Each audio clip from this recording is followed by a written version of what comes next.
Hi friends, எங்கள் கோயில் நடந்த விளக்கு பூஜை பார்க்கலாம் வாங்க. விளக்கு பூஜை செய்வதற்குரிய மாதங்கள் ஆடி அல்லது தை மாதம் வளர்பிறை வெள்ளிக்கிழமைகளில் விரதம் இருந்து தனி நபராக செய்பவர் தங்கள் இல்லங்களிலும், குழுக்களாக சேர்ந்து செய்பவர்கள் கோயில்களிலும் செய்யக்கூடிய பூஜை தான் இந்த விளக்கு பூஜை. விளக்கு பூஜைக்கு தேவையான பொருட்கள்னு பார்த்திங்கன்னா திரி, எண்ணெய், வெற்றிலைப்பாக்கு, சாம்பிராணி, பச்சரிசி, கற்பூரம், வாழை இலை, மஞ்சள், குங்குமம், தேங்காய், அட்சதை, அரிசி, நெய்வேத்திய பொருட்கள், வெற்றிலைப்பாக்கு, சந்தனம், மஞ்சள் கிழங்கு, மாலை, தீர்த்த பாத்திரம், துணை விளக்கு, தாம்பலம், சிறிய விரிப்பு.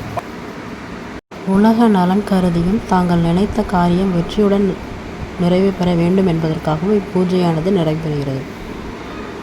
விளக்கில் 5 முகங்கள் ஏற்றுவதற்கான காரணம், ஒரு முகம் நினைத்த செயல்கள் நிறைவு பெற, 2வது முகம் குடும்பம் சிறக்க, 3வது முகம் புத்திர தோஷம் நீங்க, 4வது முகம் செல்வம் பெருக, 5வது முகம் நற்பலன்கள் உண்டாக்கும். விளக்கு பூஜை நடைபெறுவதற்கு முன்பதாக மூல முதல் கடவுளான விநாயகரை வழிபட்டு அபிஷேக ஆராதனைகள் செய்த பிறகு விளக்கு பூஜையானது நடைபெறுகிறது.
இதன் தொடர்ச்சி வீடியோ அப்லோட் பண்ணுறேன் பாருங்கள். இந்த வீடியோ உங்களுக்கு பிடிச்சதுன்னா லைக், ஷேர், சப்ஸ்கிரைப் பண்ணுங்கள். சப்ஸ்கிரைப் பண்ணவங்களுக்கு நன்றி.